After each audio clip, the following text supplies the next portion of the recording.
The assassination of Charlie Kirk and the ongoing reactions to it may prove to represent an inflection point like that in 1859 of John Brown's raid on the federal arsenal at Harpers Ferry and subsequent execution. Brown can be compared both to alleged Kirk assassin Tyler Robinson in his fanaticism and reckless criminality, and to Charlie Kirk himself in the martyrdom both Brown and Kirk attained in the wake of their deaths. In the late Antebellum period, each round of reactions and reactions to the reactions led to the next inflection point, which was Abraham Lincoln's election, with just 39% of the vote and without carrying a single Southern state. In our time, a comparable inflection point might be the 2026 midterms. If the Republicans, powered by a surge in evangelical enthusiasm and maybe even a fifth great awakening, not only don't lose either house of Congress as they've been expected to, but instead ride a red wave to larger majorities, cementing Republican control of all three branches of government, we could see similar levels of panic on the left half of the country to those that swept the South in late 1860. Much as this hysteria created opportunities for the avid secessionists known as the Fire Eaters, whose talk of disunion had hitherto gained little traction, the shock of a red wave in 2026 may shift momentum on the left towards its most extreme fringes. In this video, we'll look at the John Brown-like characteristics of both Tyler Robinson and Charlie Kirk, and how the range of political, social, and religious reactions to Brown's raid and the Kirk assassination both reflected the country's divisions and exacerbated them. We'll explore how fire eaters like Edmund Ruffin and Robert Barnwell Rhett were able to exploit the dawning Southern realization that many Northerners really did want slaves to kill their white masters. Yet it mostly fell to Southern moderates and former Unionists to run the new country the Ultras brought into being. We'll compare and contrast the cultural backdrops and long-simmering tensions behind the Brown raid and the Kirk assassination as pivotal inflection points. And then for those of you who've made it all the way through the video by the end, I'll talk a little bit about this channel's long hiatus and my thoughts about where it may or may not go in the future. So for this episode, I'm actually joined by a guest. We'll call him Alexis, as in Alexis de Tocqueville. He's one of this channel's international viewers, and we've actually sort of messaged back and forth about it. And when Charlie Kirk was assassinated, we were talking about some of the historical parallels, and I mentioned I was thinking about making this video, and he encouraged me. And so I thought it would be interesting and appropriate to try having a conversation about, the parallels as I see them, and what it might portend. Well, I don't really know much about John Brown, so maybe we can start there. Yeah, John Brown, he was someone who had found real motivation and purpose in the anti-slavery cause.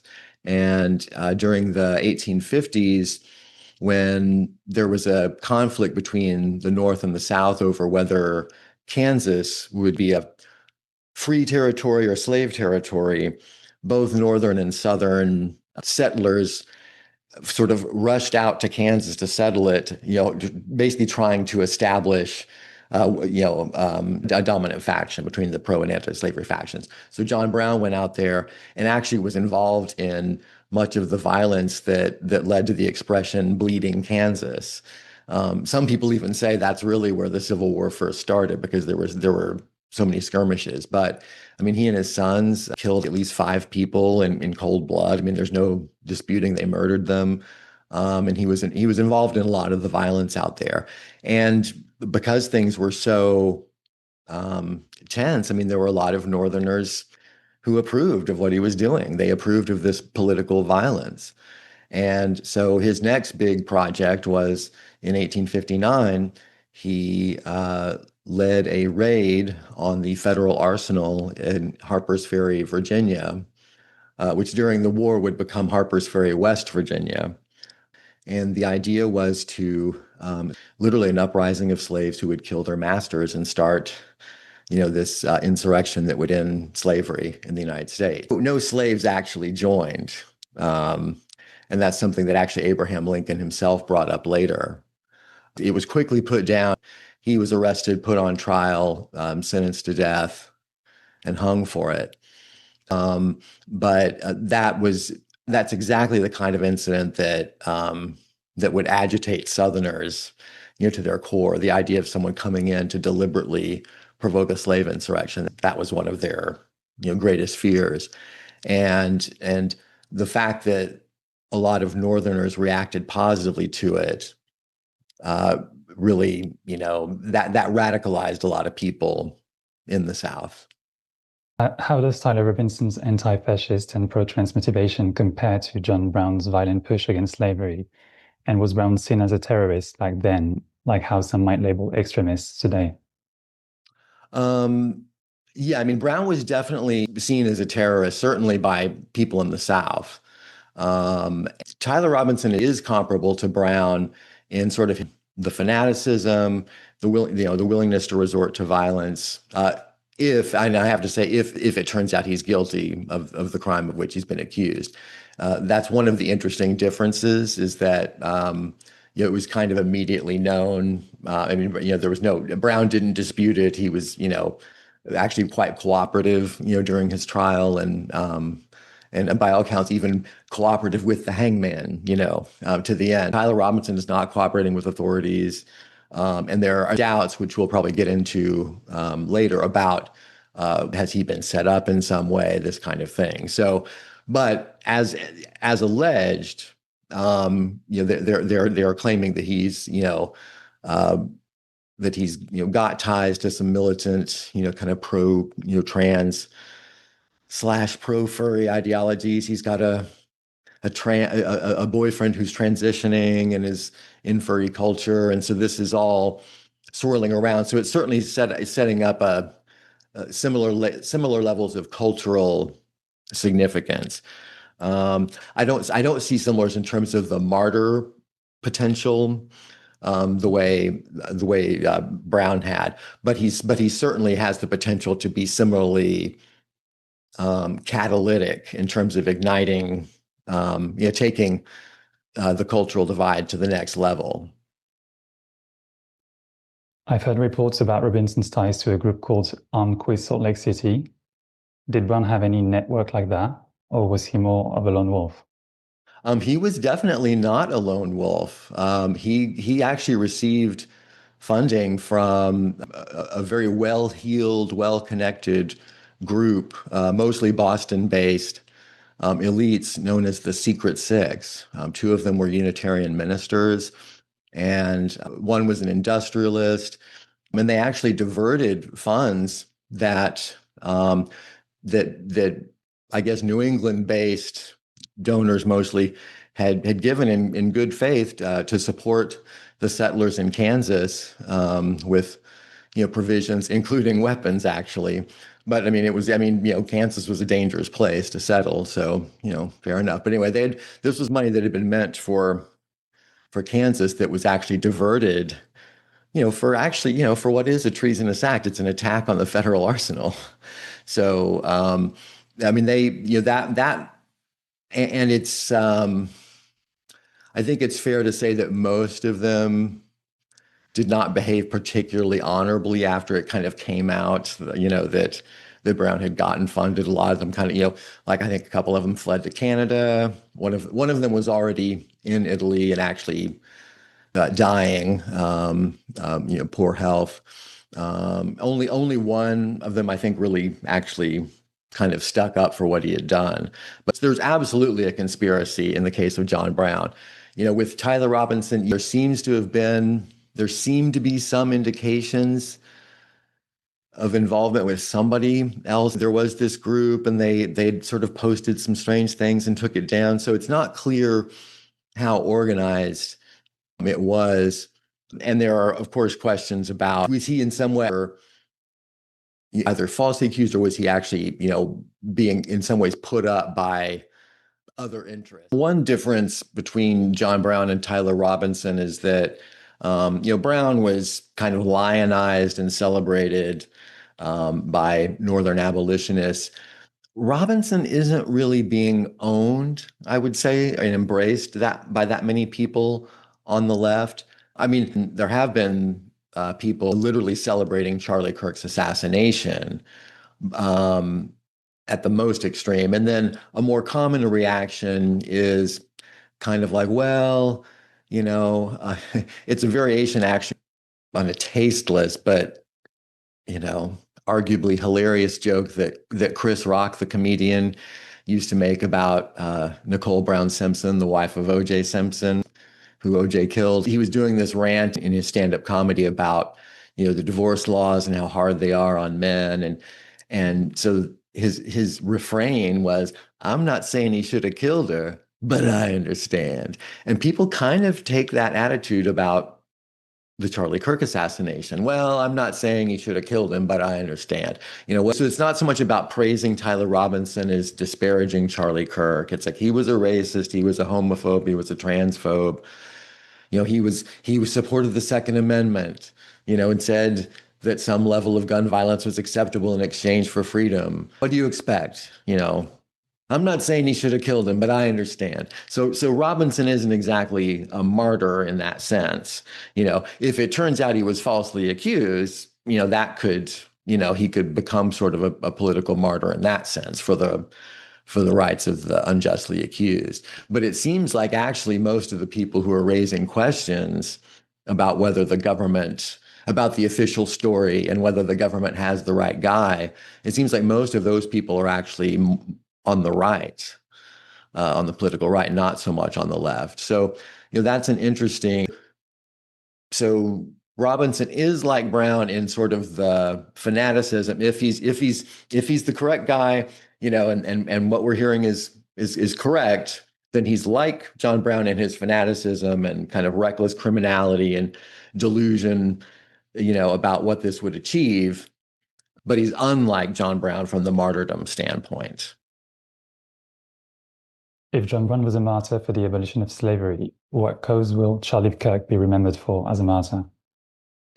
Well, so the left is hoping he won't be remembered as a martyr, as I was mentioning. I mean, they're kind of, they're trying to kind of downplay the tragedy of it, I would say, or they're sort of limiting it to, well, it's sad anytime anyone dies from gun violence, but he brought it on himself. He was a racist. He stood for white supremacy. They're really trying to pile on as much hostility to his legacy as possible. And my prediction would be that will have the opposite effect, that they are actually amplifying his martyrdom.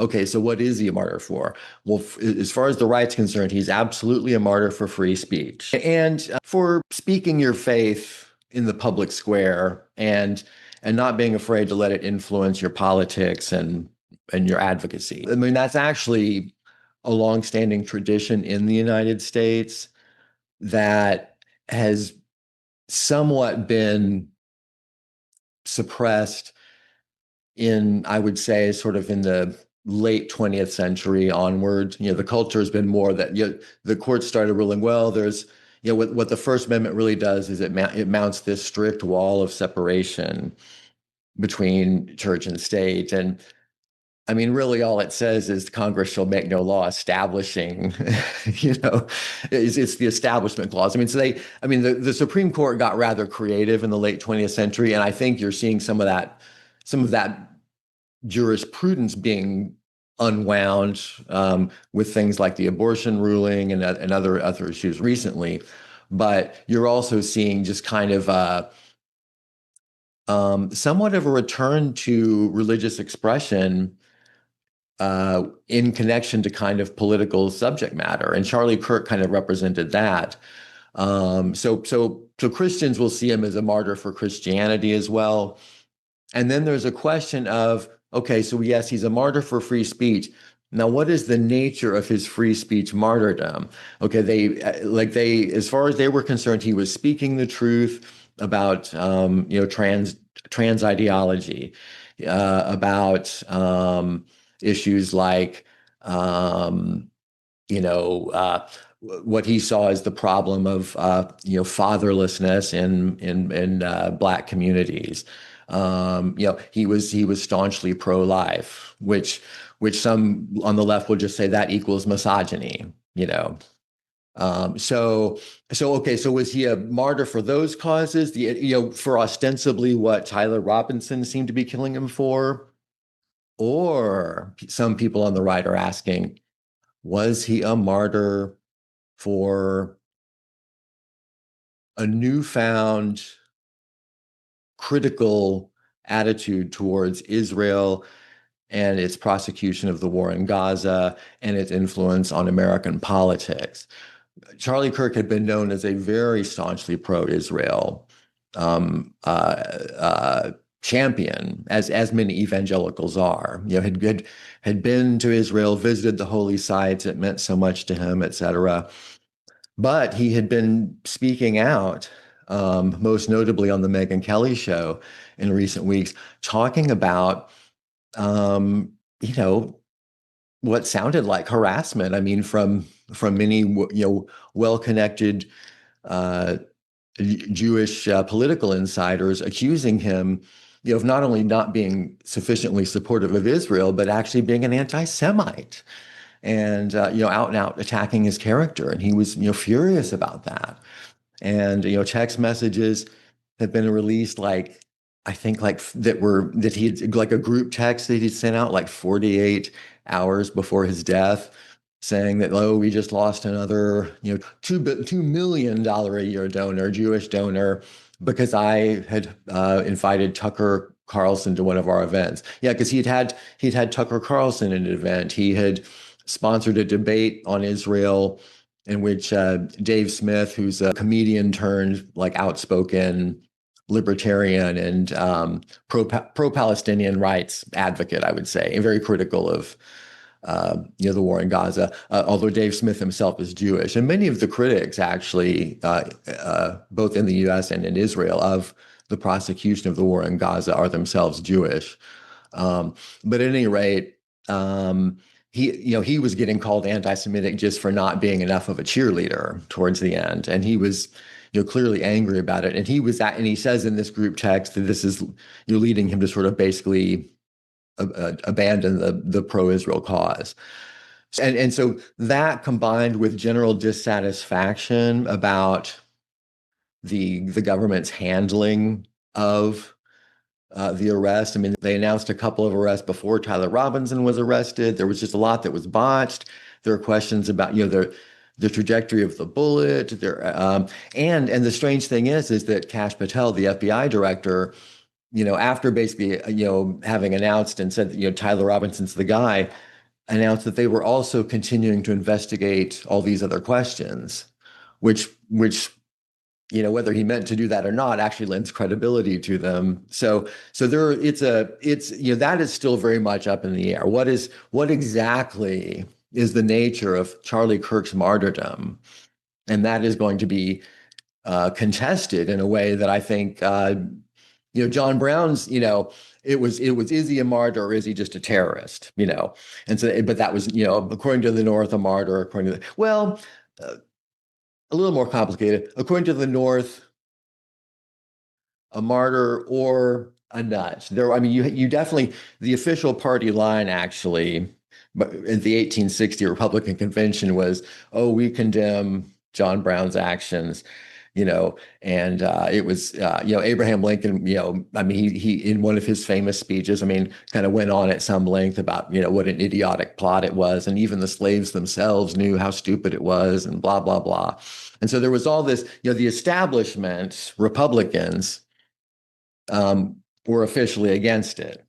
But, the fire comes from, the ultras, the extremists. But anyway, so yeah, it's it was, so there was some question of is he a martyr or just a fool in the North? And then as far as the South was concerned, he's just an evil terrorist and look who those Yankees are for supporting him, but in the case of Charlie Kirk, yeah, it's more complicated, what is he a martyr for? And, so, You've had Benjamin Netanyahu like come out and publicly deny twice that Israel had anything to do with his death. I mean, that's an unusual development. And no one, and the thing is, I guess, given the low trust in institutions that exists right now, even people who support the Trump administration, have this idea that, well, but the deep state is still really running things. And so, who's really pulling the strings? The complete lack of confidence that the Justice Department's handling of the Jeffrey Epstein files doesn't help this stuff at all. Do you see Kirk's death sparking like a new religious awakening? That certainly appears possible. People have spoken in those terms about the memorial service itself, and the many vigils that have been held around the country, and the fact that his organization was Turning Point USA, and there are, I think currently about 2,000 chapters, and they've supposedly received something like 120,000 applications for new chapters. So these are organizations at high schools and colleges.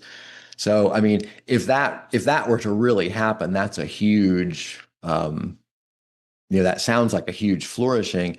And there have been a number of, periods called Great Awakenings since before the United States was the United States. The first Great Awakening was in the 1730s, 1740s, and so you get these, just massive waves of Protestant kind of evangelical churn and activity. And at times, like during the 19th century, it would, the next Great Awakening would kind of, coincide with like social reform, like movements in favor of temperance, in favor of abolition, some of the like progressive era reforms dovetailed with the Third Great Awakening. I guess there's a question whether the fourth really should count or not. That's sort of, there was a big flowering of evangelical activity in the 60s and 70s, which, in some ways may have been a reaction to what was going on, with the counterculture and hippies and whatnot. And so people debate a little bit the impact. But I mean, I think a lot of the pro-life movement came out of that kind of thing. But anyways, could Charlie Kirk's assassination lead to a fifth Great Awakening? It's something to watch out for. I'm just certainly hearing a lot more openly religious talk in the context of like sort of news and politics shows where it would have been previously seen as a little bit, like it's been sort of viewed as a bit icky to try to bring too much religion into politics, well, don't force your religion down my throat, that kind of thing. And so I think that in some ways it'll be, we might be seeing a return to, really the way religion functioned in most of American history up until, fairly recently. Part of, John Brown's, martyrdom itself was very much fueled by figures. Two of the Secret Six were themselves Unitarian ministers. You had people like, you had transcendentalists like Ralph Waldo Emerson and Henry David Thoreau comparing him to Christ. So it was really, openly religious talk was very much part of both the martyrdom of John Brown and just the way people talked about actually whichever side they took on the slavery issue. People also tried to use slavery or religion to justify slavery, in the South. But so we may be seeing, we might be seeing this revival of religious activity. And then does that, how do people who find that troubling, how much will it trouble them? How does that further our cultural divide in a way that leads to, either, civil war or social collapse? To be determined. Yeah. Who were the so-called fire eaters, and how did they use Brown's raid to push for secession? Kind of like how populists exploit fears today. Yeah, so, the fire eaters were, for the most part, men who had been on kind of the periphery of Southern politics for most of their career. Well, most connected to John Brown, you had Edmund Ruffin, a Virginian, who was actually a brilliant agricultural reformer. He actually did a lot to replenish the exhausted tidewater soil.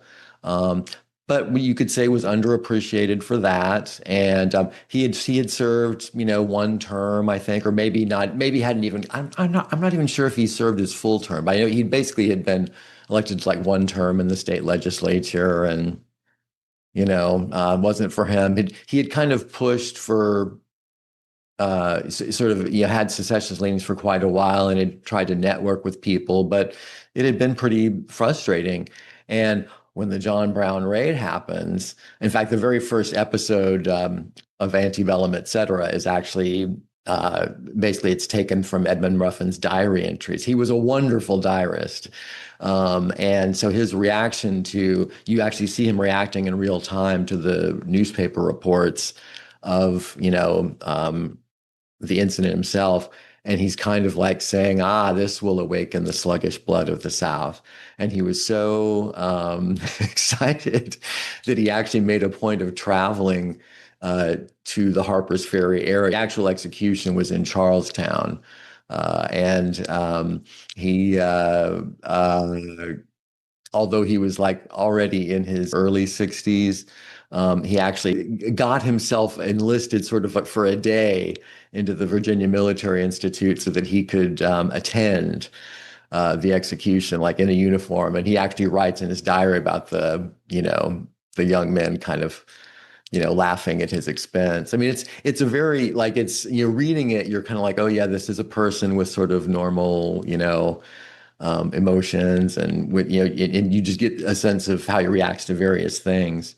But he was, I mean, for him, this was like, okay, finally, this is what, this will awaken the sluggish blood of the South. And so another one was Robert Barnwell Rhett, who was a South Carolina a newspaper owner, and used the Charleston Mercury, his organ, to push disunionist causes. And similarly, he had served a little bit in the state legislature and in Congress, but never to any real effect. And had been, he had tried.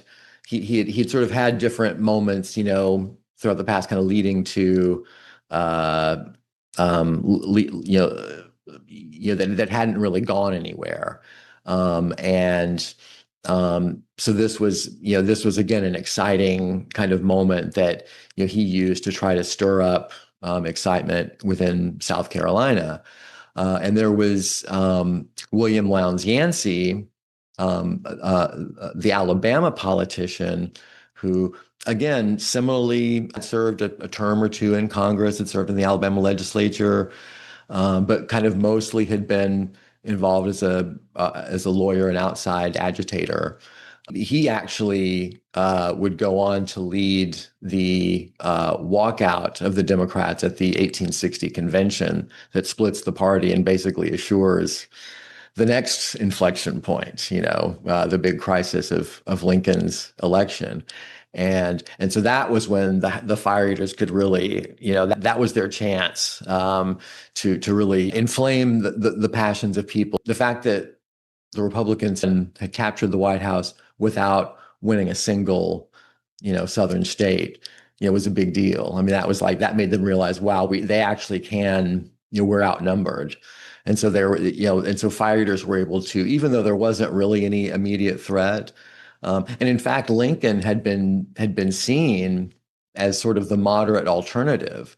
I mean, going into the 1860 convention, it had been believed that William H. Seward, who was from New York State and was a well-known abolitionist and had talked about the irrepressible conflict, and so he was seen as actually too scary ultimately. Like that was sort of the wheeling and dealing at the convention ended up leading to Lincoln being the nomination, because really Lincoln had only His really firm stance had been against slavery in the territory. He had said, the Constitution doesn't permit us to interfere with it where it currently exists.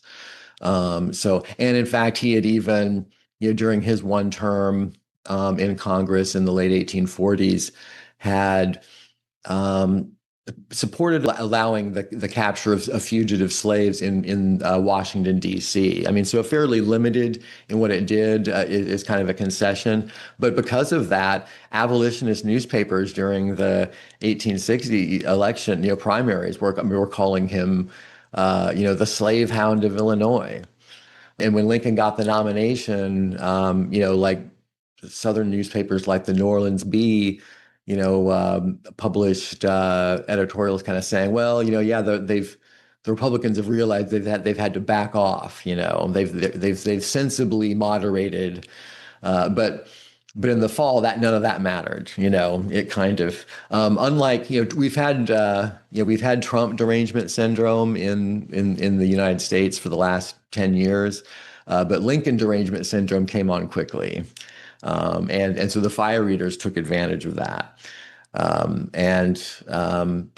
was, that obviously turned out to be a huge inflection point.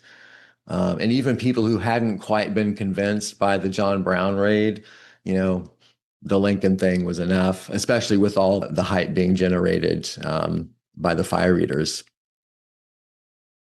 I know that the 1860 elections marked a huge inflection point because Lincoln was able to win the presidency without capturing a single Southern state. Why do you think the 2026 midterms could be as big a deal? It's funny, it could be a big deal in one of two directions. If we do get this fifth great awakening, if you see this mobilized new wave of voters turn out, then not only would Republicans not lose control of one or both houses of Congress as historic patterns would have them do. I mean, usually the president's party going into the midterms loses seats. And that sort of has been a lot of the conventional wisdom, which is also why Trump has been, pushing so hard with all his policies, is because it's like he's only got until the midterms is the theory. If once Democrats come in, they can block him. But if people's reaction to the Charlie Kirk assassination, if this really does galvanize this huge wave of a red wave in the election, then Republicans would actually really cement their control of all three branches of government. And what have Democrats been saying for the last 10 years? Trump's a fascist. He's the second coming of Hitler. And now Hitler's party has got this grip on everything. So that's that could stoke the extremists.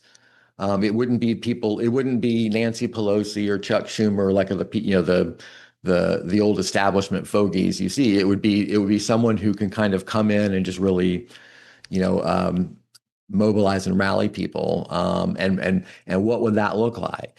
So that's one possibility. However, because of this wild card factor around the question of what's going on with the official story, is there some other conspiracy behind the Charlie Kirk assassination that could divide the right in a way that actually you get a blue wave, and then you could get an upset reaction to people who think that Trump's agenda is now being throttled by now the deep states they've got control, and you could get a bad reaction that way. We'll just have to see. What other inflection points might happen even sooner? Well, yeah, maybe we're witnessing them. I mean, because you have, with Trump sending, troops into various cities, particularly when it's into blue states, that's setting up,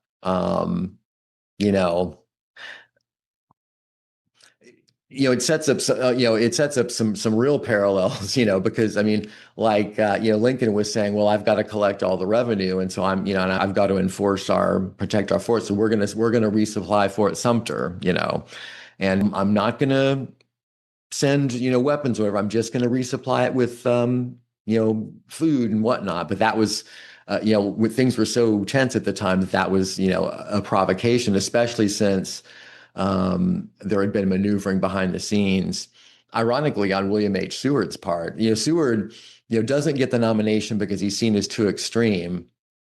Lincoln gets it because he's moderate. Then once Lincoln's the president, Seward was actually arguing against coercing the states that seceded, interestingly enough. He was saying, let them go and find out that they can't make it, and that'll stop the upper South from seceding. And then the lower South will have to come back. That was his general strategy. So that's what the radical wanted to do. And the moderate said, no, I'm raising the volunteers to put down the rebellion.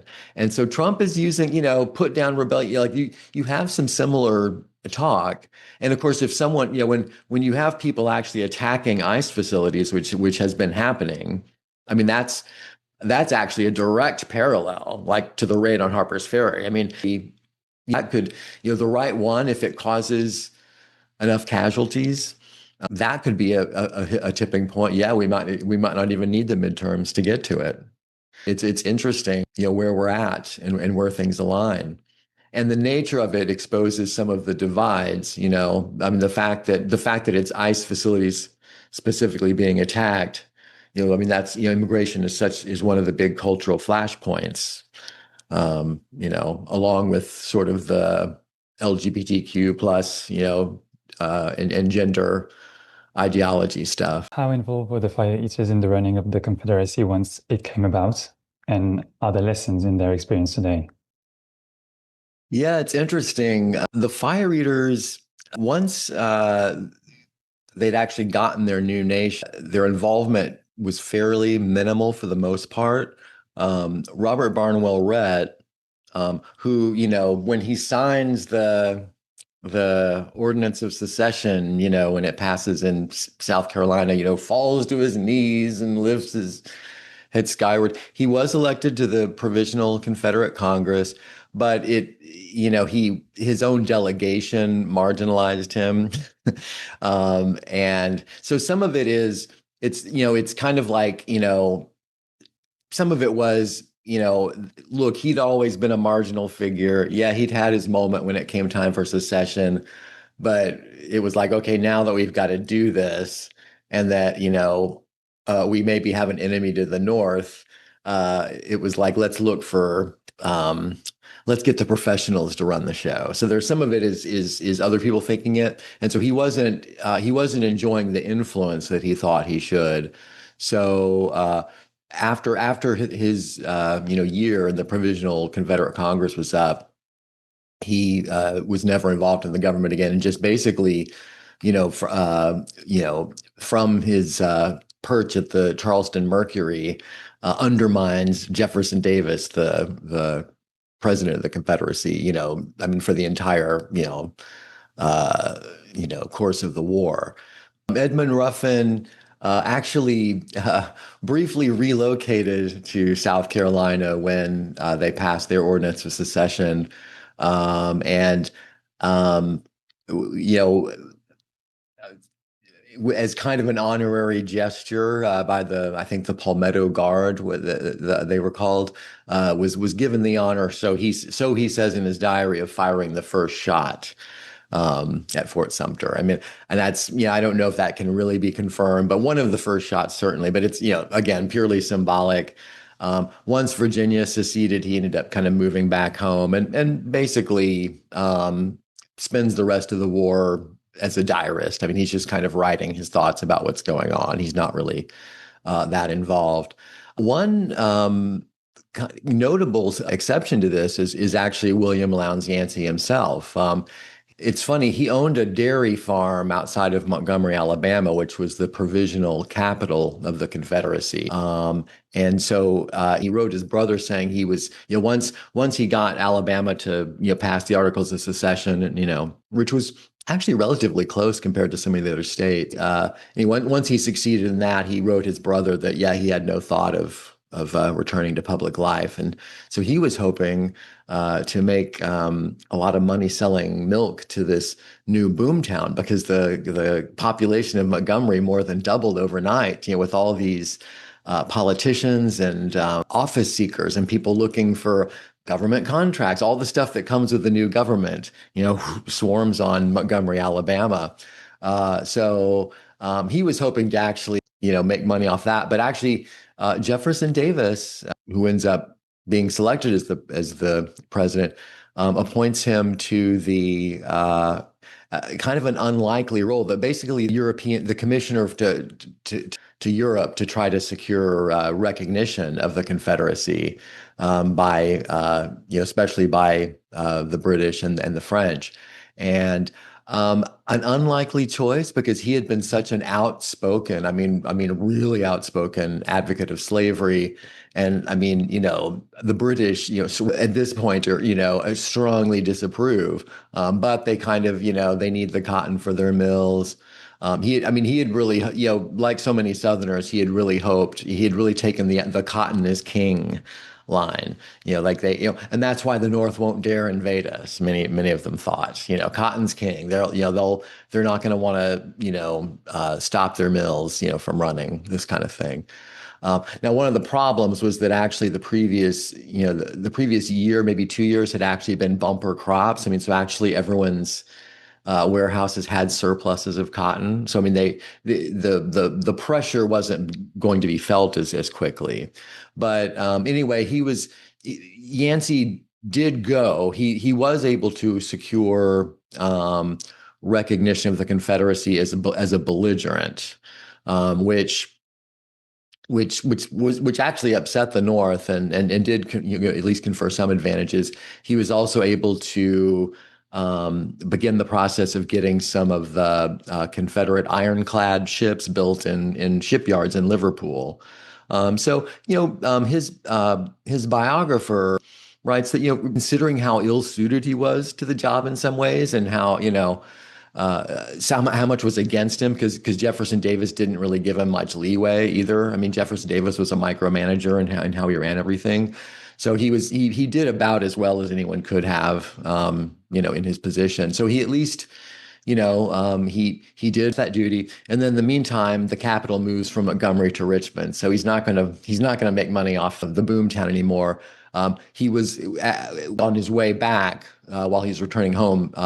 He's elected to the Senate to represent Alabama there. So he goes to Richmond and he was still a senator when he died. He like so many of them, he had terrible health problems, and so died as a citizen of the new country that he had brought about, but was already kind of knew it wasn't going well. The battles of Vicksburg and Gettysburg had happened when he'd heard about that by the time he died. So, it's the people who did run it, were actually, Jefferson Davis had been a senator representing Mississippi, in the U.S. Senate. He'd also been a Secretary of War in the early 1850s, serving President Franklin Pierce's administration. And in fact, he did a lot to kind of professionalize and make some improvements to the military. And so I've wondered, to what extent was Jefferson Davis, the Confederate president, defeated by Jefferson Davis, the U.S. Secretary of War? But anyway, he had really tried to kind of delay the tide of secession, and had been part of a committee in Congress trying to, get a last-ditch compromise. His farewell speech to the Senate, he's crying, saying it's kind of the saddest, day of his life, and bidding his colleagues adieu, and I don't wish you any harm, blah blah blah, and which Rhett later holds against him, saying, "Oh, see, he's crying on leaving the Senate," but he's sort of left running this new country, and according to his wife, looked when he got news that he'd been elected, sort of looked like he had suffered a terrible tragedy, like he kind of knew what he was in for. The vice president, Alexander H. Stevens, had voted against secession at Georgia's secession convention. So you mean Robert E. Lee had been against secession, but he wouldn't draw his sword on Virginia, so he had to. So I mean, a lot of people who'd been against, what came about, they were the ones who were left kind of doing it. So the lesson for today, I think, is that, yeah, whoever instigates, whether it's a new kind of civil war or societal collapse, whoever instigates it won't necessarily be the one left with the responsibility of holding the bag, doing the cleanup, trying to make a go of whatever's next. How does the contemporary divide over issues like illegal immigration and LGBTQ plus issues compare to the cultural tensions around slavery in the Antebellum period? They seem to be at similar boiling point. I think in slavery, you had sort of economics and cultural issues boiled into one. And with this, it's kind of a hybrid. I mean, the same people tend to take the same position on illegal immigration and LGBTQ. I mean, it's not like there's, zero, like there's not like, it's not like there are no anti-immigrant, pro-LGBT, or vice versa. But in terms of broadly speaking, directionally, I mean, that's an alliance. It's considered, and so, and generally the social classes that are in favor of sort of these newer ideologies around gender and gender identity and trans especially, it tends to be associated with. It correlates with higher levels of education, with a type of social status, and so and the immigration is considered, it's considered actually benefiting those classes at the expense of the working classes. It's seen as driving down blue collar wages, which is one reason Republicans have been able to capture, and particularly under Trump, more and more of the blue collar vote. So you kind of have that, you have it sort of functioning in the same way. I mean, you had, and Northerners, I mean, really looked down on the South, for its peculiar institution, as slavery was called. And I think, as divisions, keep deepening with some of the issues on LGBT, especially, like the whole LGBTQ project is being viewed by some on the right as a peculiar institution. What are you doing? Why are you trying to, infiltrate women's spaces? Why are you trying to, get women into, men into women's sports? I mean, biological men into women's sports. And so you have this greater sort of social disapproval on each side. Because what the pro-LGBT side, the pro-immigrant side says is they just accuse the right of bigotry, and so there's no, you've got this similar level of mutual animosity.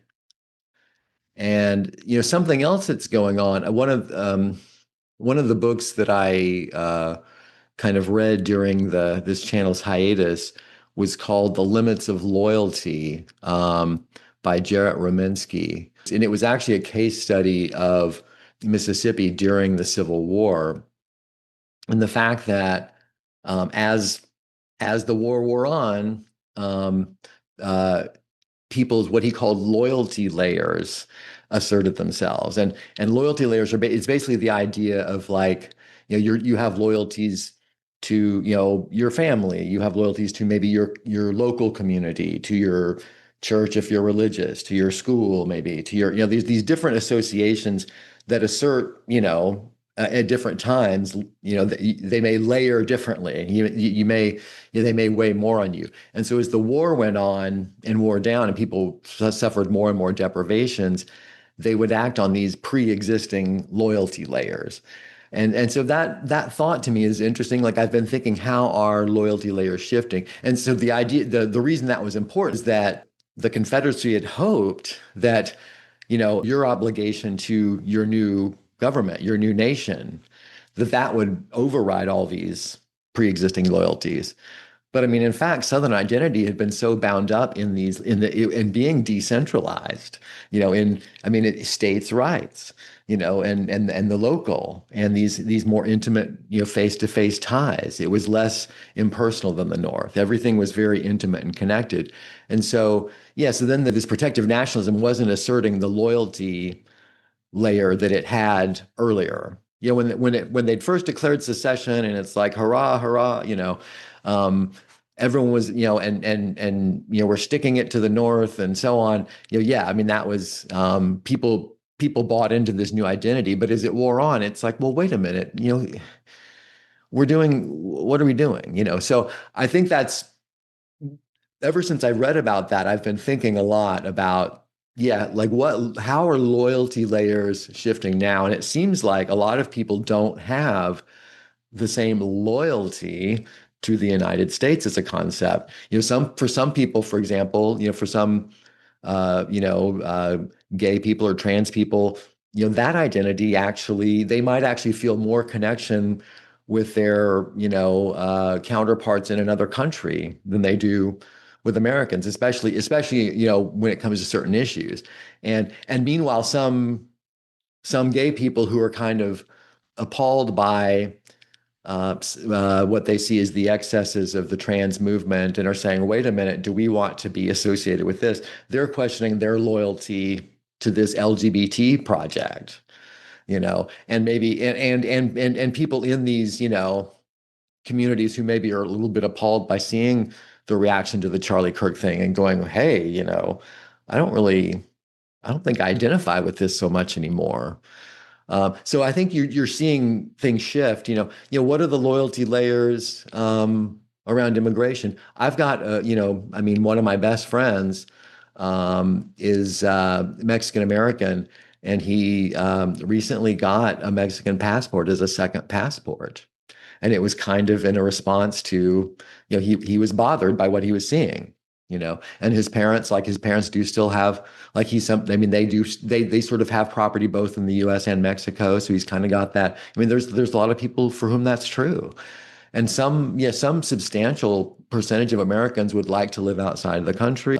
And back in, leading up to the Civil War, you had people, on both sides even saying, Theodore Parker, the Unitarian minister who was one of the Secret Six, he actually, as early as 1854, was saying, Britain is our rival, but the South is our enemy, and there were people who actually who wanted more closeness to Britain on both sides, but against the rival faction. You had people in the South saying, gee, we'd actually sooner go back to being a British colony than to being united with the North. Now, not everyone felt that way. I think for many Southerners, once, in the government, for many of them, once they became independent, that was the point. It's like, now that we're independent, we've got to keep it going. But not everyone. That's why the whole loyalty layer thing, came into play. Some people were just like, look, this isn't really what I signed up for, and it seems like you're actually hurting, the people important to me, rather than helping. So suffice to say, the level of tensions seem to be at a similar point, and many people who study sort of the historical patterns around when civil wars and social collapses happen say we're kind of due for one, and have a number of the factors. So it's definitely interesting times to watch that we're living in. This is the first video you've made for the channel in quite a while. Yeah. So what's been going on and what do you have planned? Well, I took a hiatus that's gone on probably longer than I thought it would. I had spent, I mean, more than 2 years with practically all the reading I did, and it was a lot of reading, being about the Civil War, the build up to the Civil War, the antebellum period. I don't even know how many books. It's in the low hundreds, but low hundreds is still a lot. And so I was a little bit, yeah, burnt out on that, I guess, and just wanted to broaden my perspective. So I have continued doing some of that reading, but it's much more supplemented by, I got very interested in, you know, ancient Greek and Roman history, which, hey, I mean, people in antebellum America were also very interested in and identified with quite a bit. Looking at some things about, like, moral psychology, how that influences our thinking, and how you can see how that affects kind of societies. Just trying to read more and think more on kind of a broader civilizational level, like kind of and I do end up thinking, like, how does this all connect? So I think if I come back to doing videos, I don't think it would be the same as before, where it's like a weekly thing that I'm kind of grinding out a new episode. I'd want to take more time with them, have it being reflecting on something, either relating it to something contemporary like this, or just to sort of a broader pattern. And seeing how people respond to something like this, like how they like the conversation. So, I mean, for all I know, we're not gonna, you and I are gonna be the only viewers of this episode. It never was, a huge channel, but nevertheless, we'll see. And so I'll be interested to see what if any comments we get on the video. So I guess I'll tell people, subscribe if you want to see where it goes. If you're interested in, if you liked this as a departure, let me know. This whole thing with Charlie Kirk has been on my mind. It kind of, I mean, I would say it affected me more than sort of, the death of a public figure has in a while. I mean, I think it's partly because I was raised in an evangelical background, and so I recognize a lot of the language he spoke, and I I know that regardless of whether you agree or disagree with his stances on things, so much of what he said has been so viciously mischaracterized and done so in a way that is truly inflammatory, like dangerously so. Like, I don't think people on the left actually realize that, to take a non-Civil War parallel, he is kind of a Martin Luther King figure for the right. Like, that's actually not an exaggeration to say. And his political importance, is very difficult to exaggerate. I mean, he was instrumental in the selection of the current vice president, who went to retrieve his body. I mean, you can't beat that level of symbolism. He was instrumental in bringing Robert F. Kennedy Jr. into the campaign, the MAHA, Make America Healthy Again movement. So he was a coalition builder. There's footage of him standing up to people to his right, like defending the dignity of gay people, while saying he disagreed with, the gay lifestyle, et cetera. I mean, that's basically expressing views that people have expressed in America for most of its history, So, and expressing them in a way that actually gave people who disagree with him a platform. I mean, that's the thing. I mean, he invited people to express their arguments and give their views. So, it does seem like a dangerous escalation, that someone who's not just, I mean, it was bad enough, the two attempts on, Trump's life last year, but the fact that it's someone who's literally being shot just for, speaking in the public square is alarming, and we'll see where it goes from here. But I appreciate everyone who's been watching through this very long, unusual episode. And I'll be interested in your thoughts. So please leave them below. Take care. And thank you, Alexi. Thank you for having me.